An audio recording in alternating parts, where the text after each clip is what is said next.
Hello everyone, welcome to my channel. In this video I'm going to demonstrate how you can save yourself a bit of power.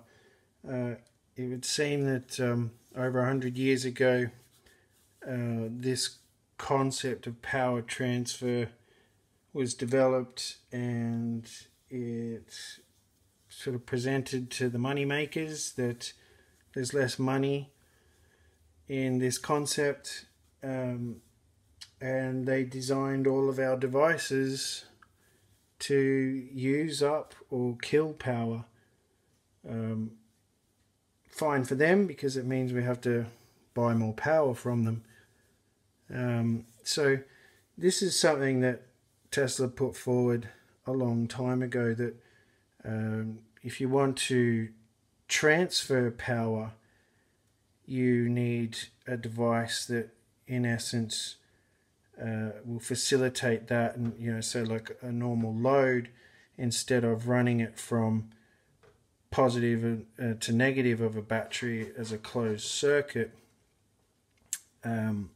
which depletes that energy, and then you will need to disconnect that battery, recharge it. It's better if you do you treat it like similar to water, and you're actually, so if we put this drawing here and consider power to be behaving similar to water, if we stack three batteries on top of each other, giving them a higher potential, these three batteries here have the same capacity. Each individual battery in this scenario is the same capacity, but this one here's potential voltage, or its height, is only 1.2 volts. It can hold the same amount of water or power as these batteries here in this bank, but due to the fact that we've stacked these water tanks on top of each other, the pressure at this height is the 3.6 volts compared to 1.2 volts. So in this situation, water will want to flow downhill to the lower potential. If you had this outlet, say from this water tank, if it was on a float and slowly reduced as the water transferred, it would continue to do so until the water got to the same level, at which point it will no longer transfer. So that when the potential is the same, 1.2 volts here, then we get nothing. But as long as the potential is higher than this bank, or the water tank itself is higher, so we'd have a skinny, tall water tank here, and we'd have a wider, short water tank on this side. So in this scenario, if we do connect up three batteries, and these three here are all in parallel, this would be this short water tank, and on this side we've got three that are in series, creating the taller water tank.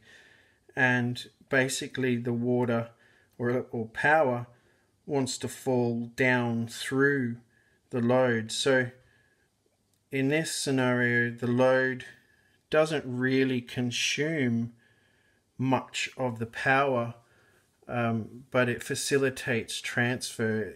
In this case, the load is like the water pipe connecting to the lower tanks. So as long as we create that scenario, that's basically how that power is transferred. So we don't have to burn as much power. If we use this concept, we can save ourselves some power. Now in an ideal situation, using rechargeable batteries, as I've done there, this power will continue to rotate as long as this side, the potential is higher than this side, or this bank of batteries, the potential is higher than this bank of batteries. So we can use that. I mean, this might be sort of like a an emergency light. It's not much more than a personal miniature torch, but the concept can be used on larger battery banks. We can take, for example, this setup, which would be 12 volts. Well, sorry, when we connect these two batteries here in series, it would create a 24 volt battery bank, and when we connect up on the other side, we have these two batteries here in parallel. So what happens here is the exact same scenario. We've got a taller water tank connected to a shorter water tank. The pressure in this water tank is higher than this water tank, and the water wants to flow through the pipe to get to that lower potential, that lower point of gravity. And the same thing happens with the electricity. This electricity goes through the load, in this case a light bar, and illuminates the light.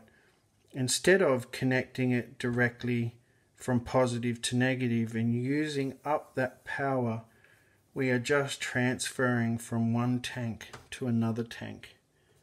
So you get longer run time if we use this power transfer concept, and stop being so wasteful with our power. Some devices won't operate on this, and largely that's because they've been designed not to. The whole concept is for us to just keep going to work and paying for as much power as they can possibly sell to us.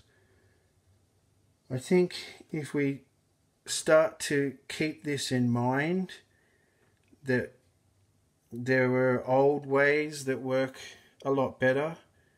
If we start adopting this, even if you take this small light, for example, this light won't last. Say I was to use these 6 batteries in a conventional method. I have done the test just to see how long they last for off that same capacity of batteries, so using all 6 batteries, and it won't even last 12 hours. I put it on and 12 hours later checked on it and it was completely out.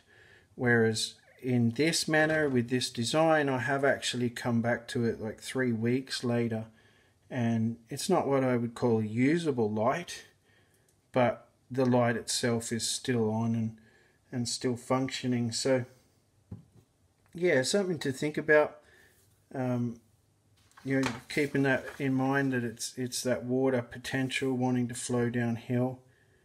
If this was as I said, on a float valve, as the water drops in this tank to meet 1.2 volts, it will continue to transfer all of the negatives on this circuit. Well, these 3 on this side are all in parallel, so all positives together. You can see the positive line runs through here for the 3 that are in parallel, and then when you get to the series one, you've got these 2 connected, so it goes positive, negative, and right through until it gets the ability to try to transfer the light, or transfer the power, sorry, creating the light. So this one will last for 12 days like this, and be just as bright. If you don't use rechargeables, it won't work.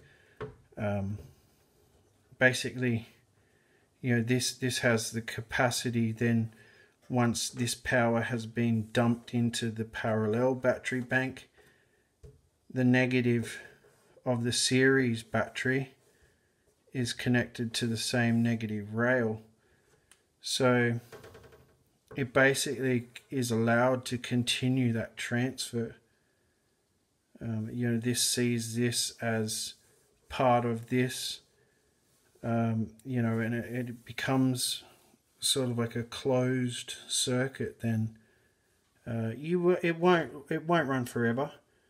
No, I've done some poor connections there, so you get your connections right, and it won't flicker like that. But you know, it won't last forever, just due to heat losses and, you know, quality of you know, the electrical items we've got. You know, quality of batteries will degrade and that sort of thing. Some small amount of this power will be lost through heat. So, you know, it's not an unlimited battery, but half a day compared to 12 days, it could get you out of trouble. And, you know, if you're just running, if you're off grid or something, and you're running a light bar like that every night, you know, it certainly becomes a lot cheaper when you transfer, say, 95% of this power and then swap the batteries around and do it again and do it again and do it again until, you know, you actually need to remove the batteries and recharge them normally. But, you know, saving any money on power at the moment, with power shortages and the high cost of living, I think maybe we wouldn't have got to the high cost of living if they allowed us to have simple technology, instead of saying, well, there's no money in that for them, and denying us the knowledge, running us through schools that don't educate you on the real world that we live in, and instead educate you on what makes them more money. So anyway, that's my whinge for the day. Please like and subscribe. If you find this helps you, you know, send the video link to someone else. It's all about, you know, it's great that we know this, but I think it's so important that more people know it, and this just becomes common knowledge. Maybe next time they might not be able to deny us this sort of information, and we can pay less to those who don't need more money. Alright, thanks for watching. Have a nice day.